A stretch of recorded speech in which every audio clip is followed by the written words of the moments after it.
All right, Joe, still stuck in traffic.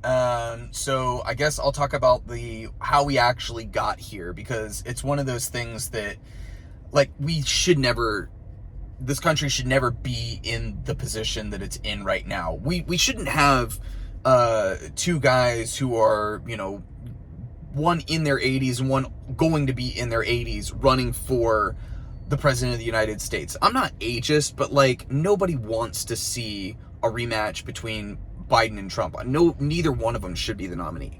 Okay. That aside, the how we got here is something that I think not enough people actually reconcile with, especially the people who are in the media and the Democratic Party elites. They will not take responsibility for putting the country in this position where we're trying to find a new nominee 100 days out from the election, or I guess right now it's like 105 days or something. I can't do math. So how we got here in the first place is we have to go back to 2019 and 2020 and the role that the media and also that the Democratic Party elites and power brokers, the role that they actually played in giving us Joe Biden in the first place. Now, I had said back in 2019, 2020, I wasn't making videos, but I was posting on social media and talking to people about Joe Biden should not be the nominee. And I was losing my mind because back then, all of the polls, the media would cover it. They'd be like, Joe Biden leading the presidential primary at 34% over Bernie Sanders or whatever. And at the time, it was like, Biden was not the first person to announce, but like, he was one of the later people to announce his candidacy for president. And before he even announced that he was going to be president, they're putting him at like the most likely to win, the top of the polls, the most electable, all of this fucking BS about like how Joe Biden is the most likely to be the Democratic nominee. He hadn't even thrown his hat in the ring yet. What are we talking about? Like, what are we doing? And so like on the polls, on the media, them just covering him endlessly before he even said, yeah, I want to be president of the United States. It's BS. It's completely, it's insanity, right?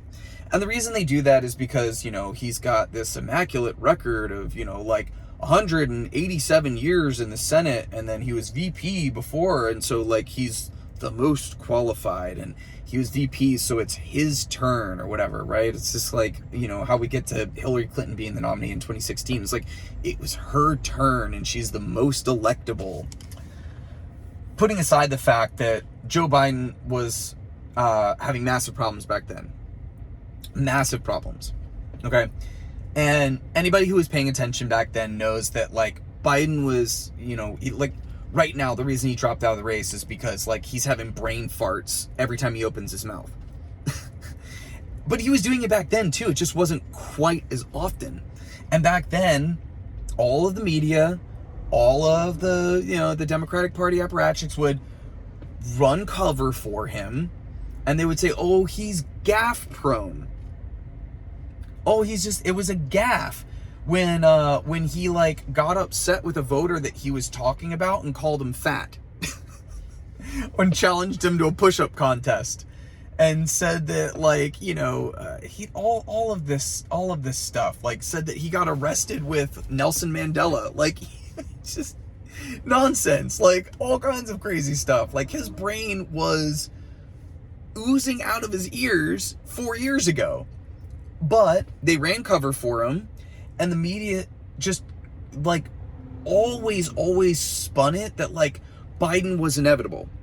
Okay, so like fast forward through, like, they would do the debates, and Biden would have a bad debate performance, and they would, the headlines would be, something about like crowded debate field makes it more difficult for Joe Biden to, get to be the number one or whatever. Or you would see like Bernie polling better than Joe Biden. Let's be serious. Like, Bernie was extremely popular in 2020. And he was who the left wanted to be the nominee, even though he was older than Joe Biden. But Bernie's brain was not malfunctioning in 2020. And it's still not today. Like, he can actually complete a sentence. So there's that. But the media did not want Bernie Sanders. Like, the mainstream media didn't want Bernie Sanders. The Democratic Party definitely didn't want Bernie Sanders, because Bernie Sanders actually challenges power and will not play ball with the Democratic Party elites and the donors. And, you know, like, he's not going to give them all the tax cuts and deregulations, you know, like that the Republicans are kind of famous for. But, like, it's not like the Democrats are that much better. So you'd see these headlines about, you know, like, Bernie would actually be ahead in the polls. And the headline would be something like, the race tightens for the Democratic nominee, for Joe Biden. Like, you know, race is tight for Joe Biden at the top of the, you know, the race for Democratic president. They wouldn't put Bernie in the headline. And they knew damn well, because they run data on this. Most people, when they're looking at media, when they're looking at the news, will read the headline and then not actually read the substance of what's written. And so they would do what's called burying the lead, where they literally bury Bernie's lead on Joe Biden and be like, well, Bernie's actually polling ahead of Joe Biden right now, but Joe Biden is hovering between like this percent and this percent. And so, like, they would just all the time prop him up. Fast forward until you get through the debates, and it seems pretty clear that, you know, there's a couple of people that are going to do very well in the primaries. That was Bernie, Buttigieg, Biden, and Elizabeth Warren had a lot of grassroots support as well. I think the one person that did surprise me was Amy Klobuchar. But you fast forward to Iowa, okay? And Joe Biden got smacked in Iowa. Like, the first primary, the first, you know, caucus, whatever, and I think he came in fourth, and Bernie won. They did all this trickery where they tried to say that Pete Buttigieg won, and Buttigieg kind of did this thing where he came out and announced that he won before he actually did or whatever. But Bernie won Iowa. It was a tight race between him and Buttigieg, but Bernie won Iowa. And then you go to New Hampshire, and Bernie won New Hampshire. And I think Biden came in fourth in Iowa and came in fifth in New Hampshire. So he got clapped. Like, he did not do well at all. It did not look good for for old Joe. And then Nevada was like, Joe came in second, but like Bernie beat everybody in Nevada so badly that like they opened the polls and then closed after like it was like 30 minutes afterwards. They'd already announced, they're like, Bernie's the winner of Nevada, because he was out front by so much. There's like, statistically, there's no way anybody's going to come close. And so Bernie won the first three primary contests, and everybody's freaking out. And so they're like, how do we spin this? How do we make this so that it looks like Joe Biden still, you know, isn't floundering, is still whatever. South Carolina was always expected for Joe Biden to do well. It was always expected for Joe Biden to win in South Carolina. Black population there that he does well with. Jim Clyburn from South Carolina, big power broker down there, big Biden surrogate. So it was always expected that Joe Biden would do really well in South Carolina, and then Joe Biden won South Carolina, and he beat everybody by a lot, like he was expected to. I think Bernie actually kind of underperformed the polls in South Carolina, but I think he came in second or whatever it is. But it's like, Biden wins his first primary, which is actually the fourth state that they went in.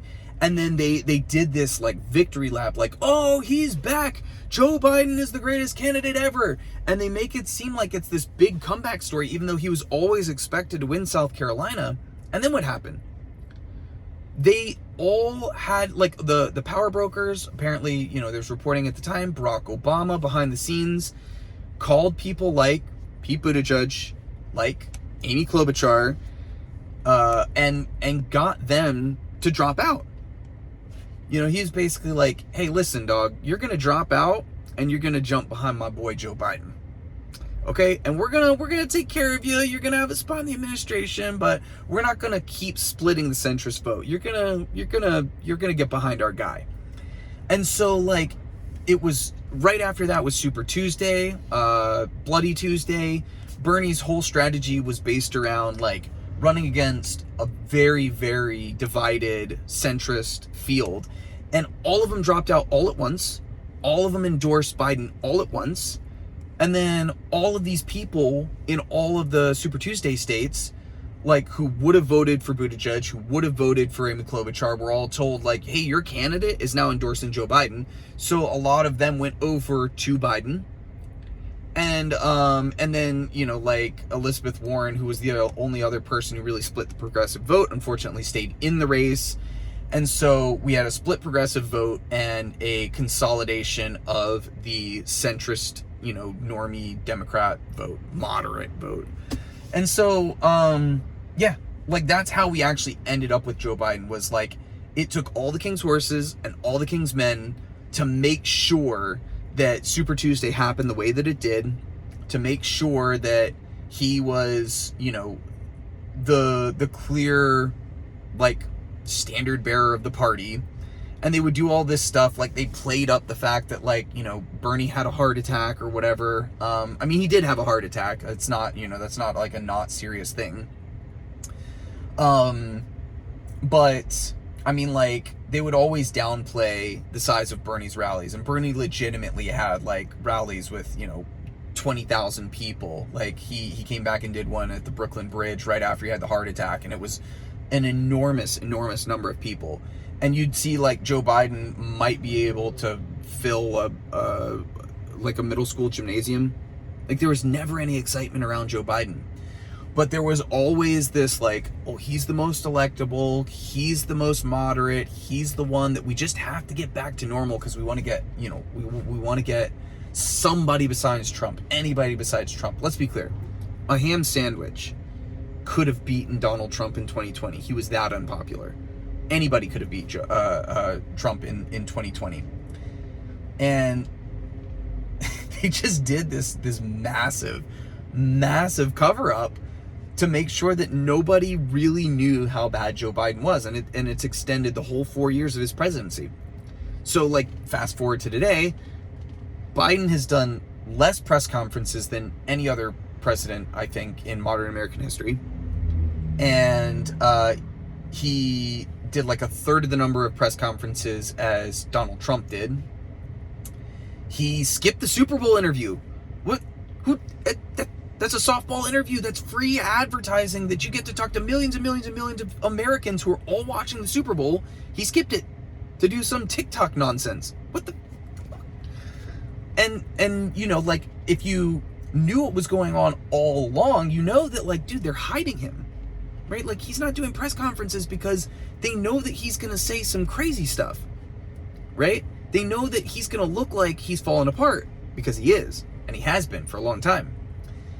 And so you finally get to, like, the point where he's actually dropped out, and that's because all of the people who got him elected in the first place finally got through to him and said, hey, dog, you're not the guy anymore. You're not the one. And it was so funny because Biden was very, very defiant. Like, he did not, you know, he was very, like, I'm not going to step down. I'm going to stay in the race. I'm going to blah, blah, blah, blah, blah. And it's like, he did this whole thing where he was like, the party elites are trying to push me out. And there was a guy who, his name's Adam Smith. He's a pretty high-ranking Democrat. And he's, like, on the Armed Services Committee, who gave an interview to Jake Tapper on CNN, I think it was, where he said, let's just be clear. The people he's deriding as, like, the party elites trying to push him out are the people that got him elected in 2020. And he admits that, yeah, basically we decided we didn't want Bernie to be president, so everybody jumped behind Joe Biden because it was decided by the people who know best. They don't know anything. It was decided that Joe Biden was going to be the best candidate to beat Donald Trump. So it took all the king's horses and all the king's men to drag his dusty ass over the finish line in 2020. And it took all the king's horses and all the king's men to get him to drop out of the race this year, with less than 4 months before the election, to get him to finally realize, bro, it's not you anymore. And so I want everybody in the media who's doing this pity party, you're seeing, like Van Jones and Rachel Maddow and all these people saying like how surprising it is and how sad they are to watch it. You guys did this. You were responsible. So we should have had a new nominee a year ago if they weren't sitting there covering for him. Joe Biden's team, who limits his exposure, who won't let him schedule anything after 4 p.m. because he's sundowning, you're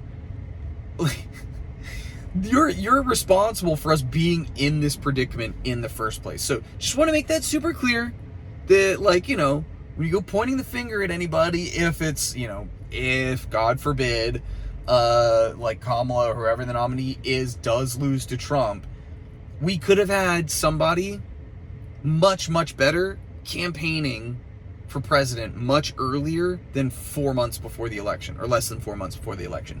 So, like I said, an autopsy on the last 4 years, the how we got here, why we're in this predicament in the first place. It is because the people behind the scenes, the man behind the curtain, the wizard, actually doesn't know what they're doing, and it couldn't be more clear. So, again, appreciate you listening to me babble. If you like this kind of stuff, like and subscribe, and I'll see you on the next one.